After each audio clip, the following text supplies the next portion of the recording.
Hello friends, welcome to Creative Medicine. In this lecture, we will learn about Then Charcot's joint.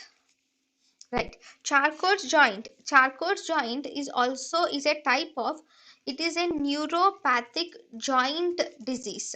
Okay. In the Charcot joint, there is progressive destruction.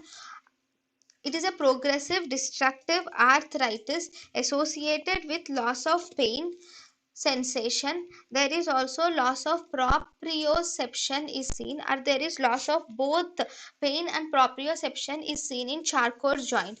In Charcot joint, you will see that there is normal muscular reflexes are seen in Charcot joint, and the joint movement of Charcot joint are decreased, and joint movements are decreased.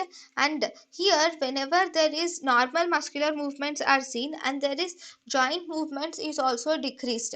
So when the joints have repeated trauma, when the joints undergo repeated trauma, this will result in progressive cartilage and bone damage can occur in the Charcot's joint. In Charcot's joint, because of repeated trauma, there can be cartilage and bone damage can occur.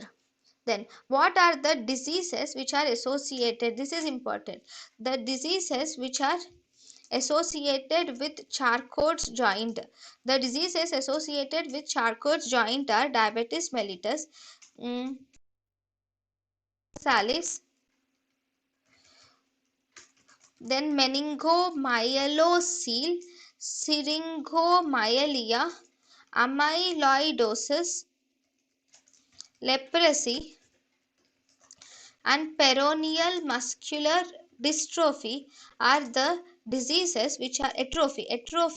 So diseases associated with Charcot's joint are diabetes mellitus, tabes dorsalis, meningomyelocele, syringomyelia, amyloidosis, leprosy, and peroneal muscular atrophy are associated with Charcot's joint.